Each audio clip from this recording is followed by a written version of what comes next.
Afternoon, everyone. My name's Andy, and this is Talking Trade Live with On the Tools. It's your opportunity to get comments, thoughts, anger, whatever's going on in your day off your chest through us here. And we're going to be talking today. Today's topic is about coronavirus, how it's going to affect the industry. Are we going to have to do things more digitally? Are we going to have to rely on multi-trades more? You know, there's a lot of questions that need answering. I'm very lucky to be joined by Robin Clever, who is a proper trader and he's a joiner. Sorry to upset all you labourers and decks out there, but great to have a joiner on. Robin, welcome. Thanks very much, Andy. First of all, we had a little chat off air then just before we went live, and the big thing which is coming across is you've used this downtime to look at your suppliers, and suddenly you found suppliers A, you didn't know existed, but B, you're getting a lot better service for it. So you've taken a big positive from this. I have. I've also suffered from waiting for materials like a lot of people, and the obvious, like plaster, forget it. Yeah, plaster, the latest I heard is there is very few branches.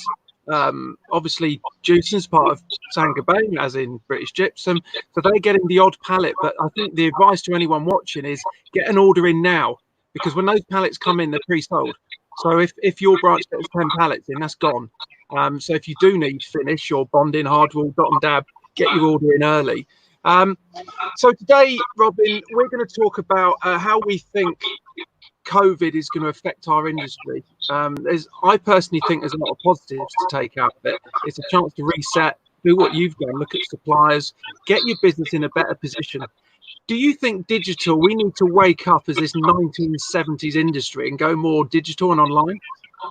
I certainly do. I've always been an advocate for e-commerce and that sort of stuff, and even the ease of being able to be indoors. When I'm on the tools all day, the last thing I want to do is go out and get gear, and then sort of like not have the gear when I need it on site, so I can come home of an evening, spend an hour or two online sourcing the stuff to collect the next day. And a lot of merchants are now doing that, click and collect. So we're already doing it, but we're now having to do it because we have to, because of an illness. So I think it's a really good way of us changing our habits for the better.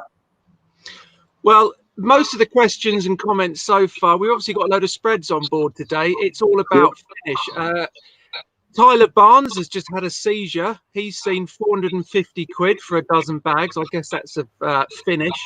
Carl, that's that ice cream van again. He was here last week. Can't write this.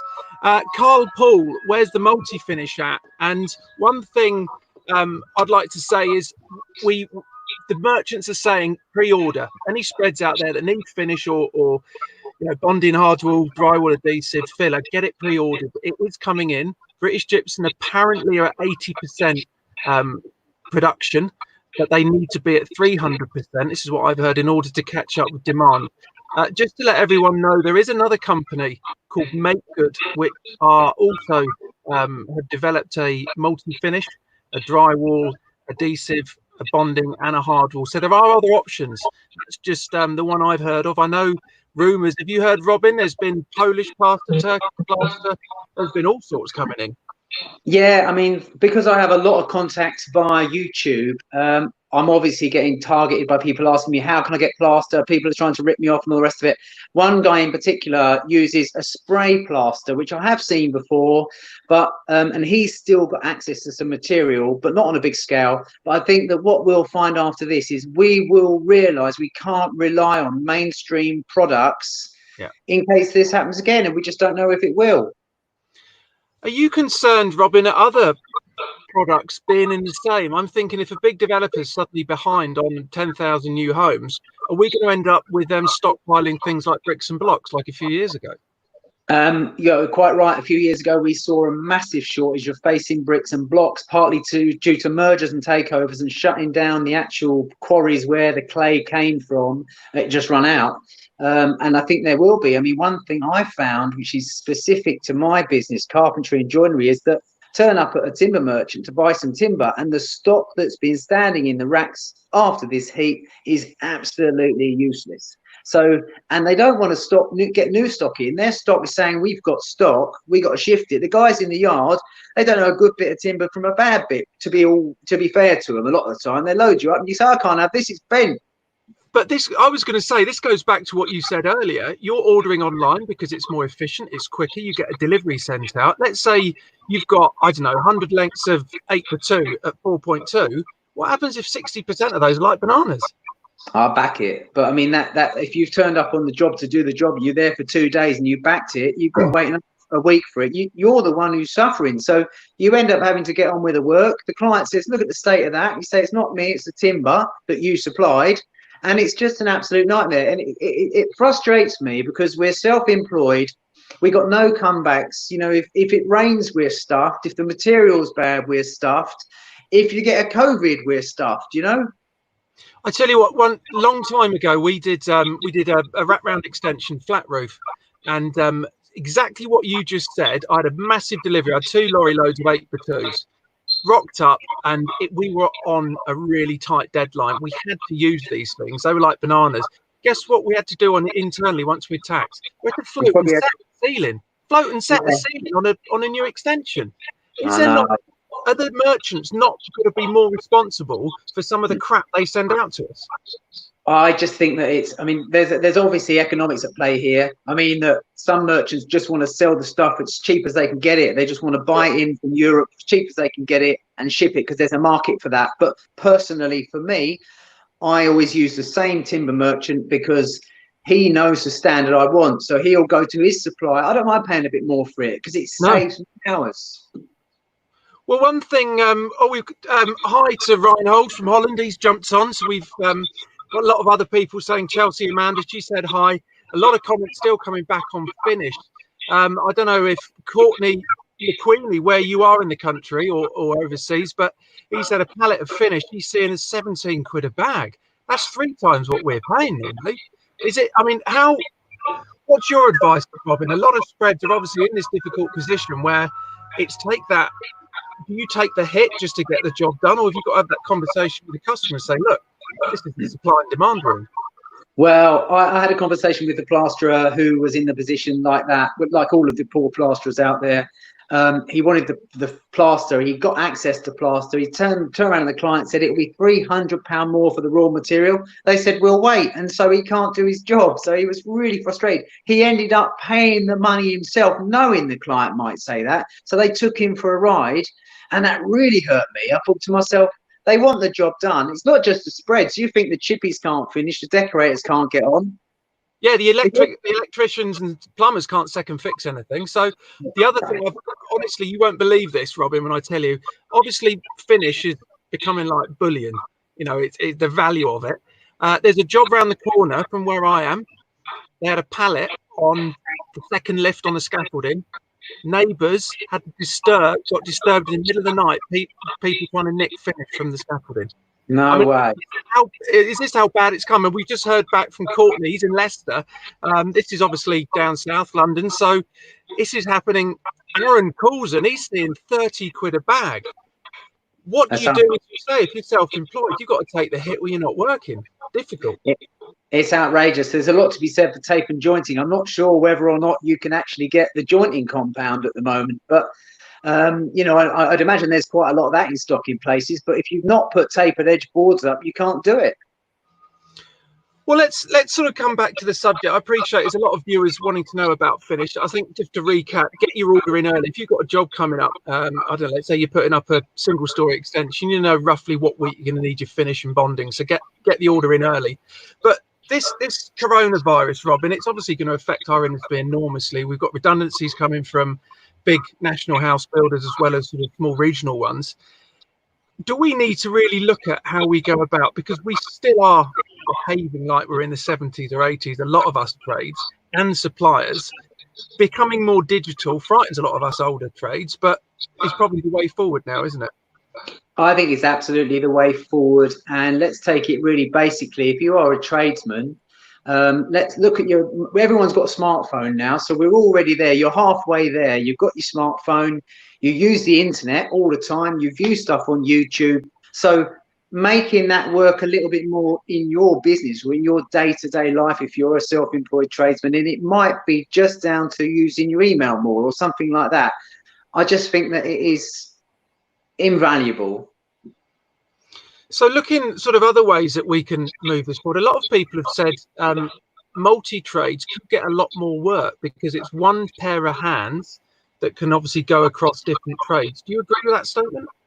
There's an old saying which is "Jack of all trades, master of none," and I've only met in my entire life a handful of people who can do everything and do it well.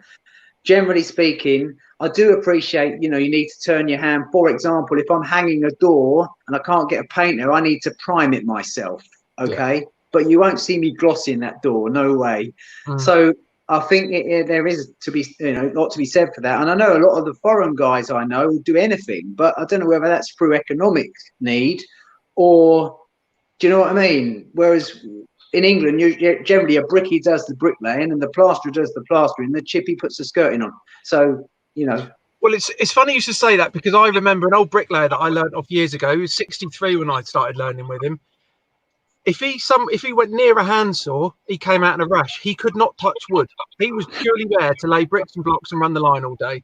If you asked him to cut in a little, 4x2 for where the door was going so he could run his brick, you couldn't do it. But I think, as you say, I'm a fan of individual trades doing their own thing. But there are a few multis and general guys that can actually do a decent job. But you've probably seen it over the years. A lot of people say they can, but in reality, they can't. Yeah, absolutely. I mean, as a chippy, I get to do everything from shuttering in the ground to doing joinery at the end of the job. So I'm very lucky that I have got a multitude of skills to be able to turn my hand to. And I think that's quite unique in carpentry. A bit like in plumbing, for example, you'll go in and first fix something, but you'll go in at the end and put all the second fix and all of the sanitary wear in. But would you do the masticing yourself? Personally, I can't stand it. I get mastic man in. I tell you what, one thing all the years I cannot get right. Claire Louise Devon has sent an interesting comment, and she spent 10 years working for B&Q. She's not a tradesman, but the end client wants to pay as little as possible. She advises lots of small businesses about pricing. Price can be expressed as labour plus materials. Get materials paid up front. The biggest issue I still see with trades, she just had £10,000 build plus new boiler. It's lack of communication, failure to turn up on time, etc. I think that's the key thing. How many of us, and I've learned big time from mistakes, you put your head down, arse up, crack on with it. Any extras, unforeseen difficulties, because you're so snowed under, you're not communicating properly with the client, which causes problems. I mean, let's start back at basics, Andy. We come into this as a craftsman or craftswoman. We don't come in it as a businesswoman. We get pushed into self-employment because no one wants to employ you. And quite right, what was the lady's name who commented then? Sorry, it's just all right. There we go, Claire Louise. Claire Louise. Claire Louise. Brilliant comment. She makes some great points there. That the client, the general public, they think that you go and bid for the work. They put something in a little website somewhere and say, I want to pay £200 to have this room decorated. And they're dictating to the tradesman. The tradesman desperate, he thinks, can I do it? And about communication. Now, I'm a strong believer in laying your cards out on the table, saying, this is how much the materials are. This is how much the labour are. And I need to make a profit. This is my profit. Okay. And people will get used to it in the end, but you're going to get undercut by someone else. So sometimes we have to disguise all of our costs into one price. Well, it's interesting about the undercutting. Sorry, the comment just dropped off the screen. Dwayne McNamara, one issue it is increasing is non-trades doing a bit of work for pennies to get a bit of cash. So he's now getting turned down for jobs when it's already at the bare minimum because of the price, hard time. So again, you would have thought we're going to all be in demand, everybody wanting work. But if people are undercutting, experienced trades that are very, very good, are we going to have to drop our wages? Well, I mean, I know some amazing tradespeople. They're absolutely amazing, top of their game, and yet sometimes they're not busy, and that's because they don't do any kind of marketing.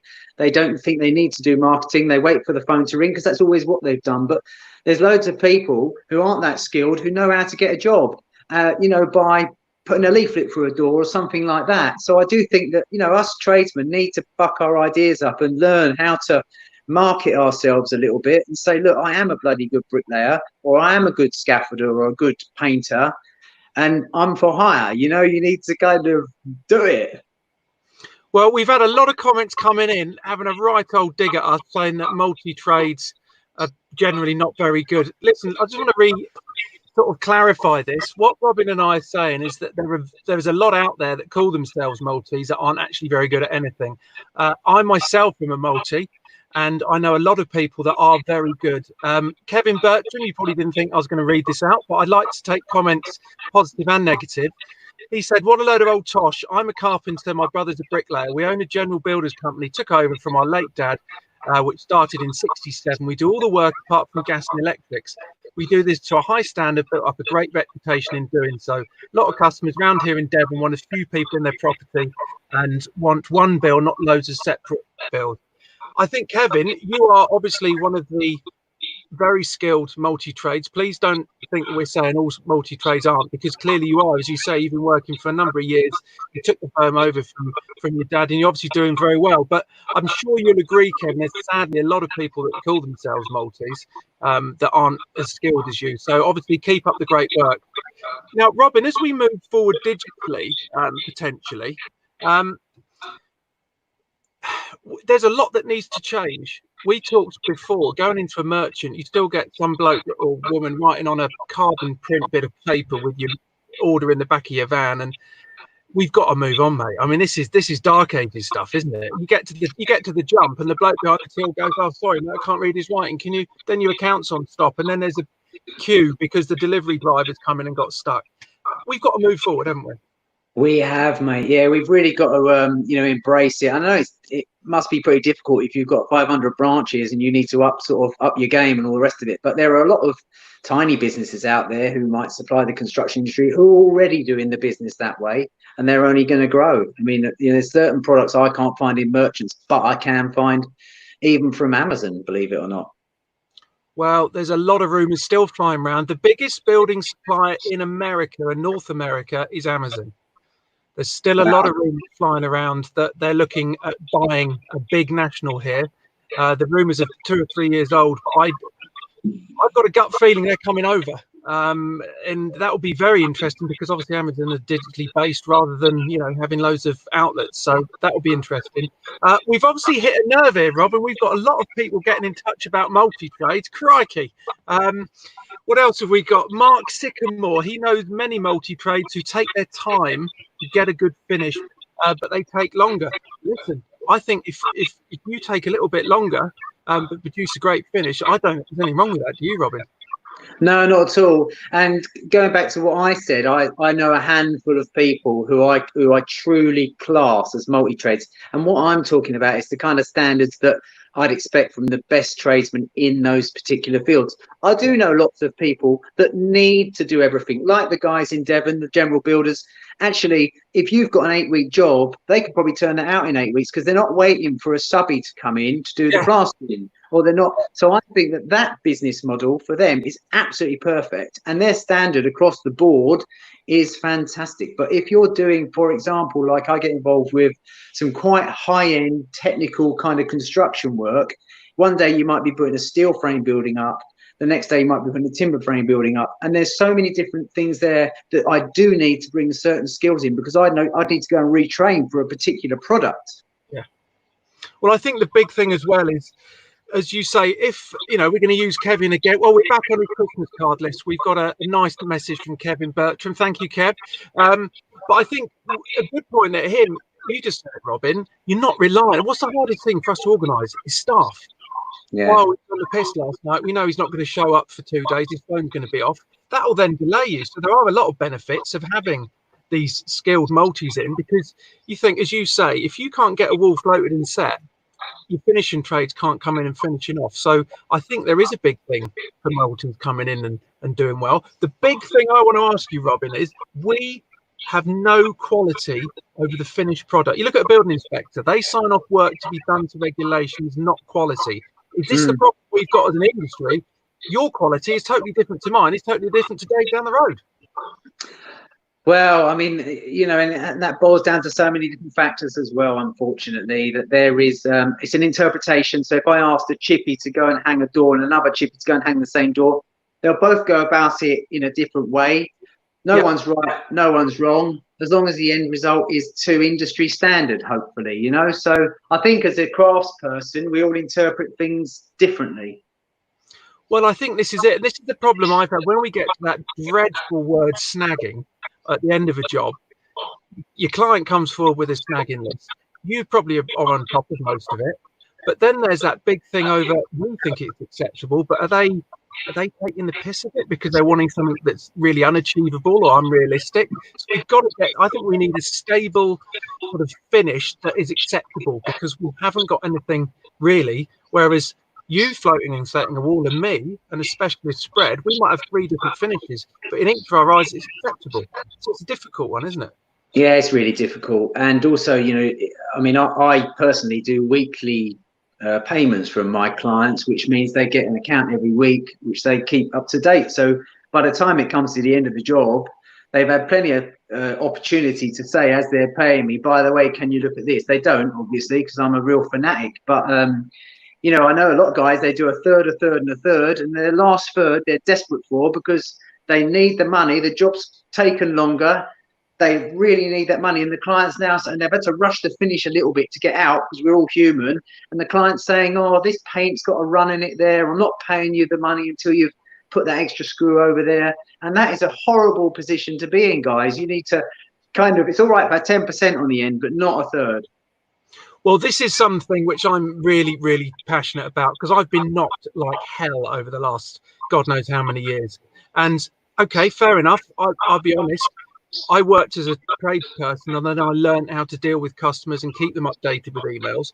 But have you had it before? This is another subject probably for another day, but I've had customers look at me on the end of a £250,000 extension refurb, 20 odd grand on the job and go, "I'm not paying you, mate, take me to court," knowing that we haven't got the time, money, resource or stress levels to do it. That's got to change. There's a lot of lads and lasses getting knocked out there. I know. Well, I think maybe on the tools as an organisation, you've got a fantastic following of trades, men and women and other people. I think it's a duty of on the tools and people, you know, like you, to actually try to build a little framework, even if it's a little bit of online tuition of basic business practice, which could be adopted across the industry to stop people from doing that to tradesmen, you know, leaving yourselves exposed. That 20 grand, it would be all right if it was 20 grand's worth of, you know, part of profit, but whoever makes that kind of profit on a job, there isn't that kind of profit on a job. Well, I think that's an interesting point. And you know, with what's happened with coronavirus, the difficulties we've seen, we said before it's a chance to reset, but we really need the industry federations and companies along those lines to take a grip on this and say, right, what can we do better moving forward? We talked about being digital, but I think another thing is contracts and payment plans. You know, we're tradespeople, we're not business guys. So I think we need an industry standard contracts to stop small companies like us getting knocked because it's happening too much. It really is getting evil out there, and customers do it because they know they'll get away with it. I know, and I mean there is such a thing called a JCT minor works agreement. Sorry, I'm just declining. And that JCT minor works agreement is a framework, but it's so wordy and it's sort of scares the life out of most people. We do need something which sits underneath that, a little bit like you know, simple agreement which we could follow, and that could be done electronically. I think you've hit the nail on the head. If we could have a very standard, so the work I do, as we said before, we do residential extensions and refurbs. So when we start a job, we have a contract signed by both sides. We have a copy each, a payment schedule, and then a schedule of works. So we know on week 2, you know, we've got X going on. I think the problem with that is the support small businesses get is crap. You know, when customer says, well, hang on a sec, we've agreed this extra work, but I'm only going to pay you that. Well, you've agreed it, you've put it in writing. I haven't got the time to take you to the small claims court. I wouldn't know what to wear, what to do, what to say. If we could set a standard sort of template, as you said, Robin, up, you know, we're not great people with paperwork. We work with these, not that. I think that would help out the industry massively. Can you imagine a very simple, plain English, not legal speak, because we don't speak Latin and Greek or whatever it is, and then we could take it to clients if it's a one-day decorating job or a 10 grand, you know, new kitchen, and then everyone's clear on both sides. Because you're right, it's tough to understand all those JCT things. It certainly is.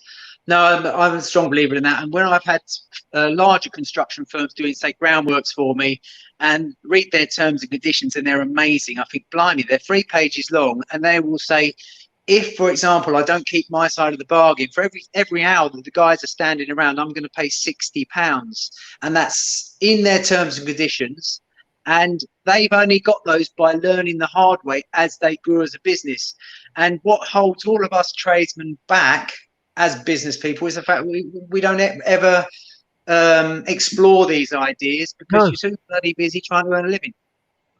Sean Milligan is basically same view as me. Generally, it's the people with money who don't pay up. Sean, I agree with you 100% because the areas I work are quite affluent, commuting suburbs to London, and it's the big houses that are worth your 7 figures. They're all bankers or whatever. And yep, you're right, mate. The ones with money don't pay up. What I call normal jobs, like what we do, and teachers and factory workers, they're great. You get cups of tea, you get a good chat.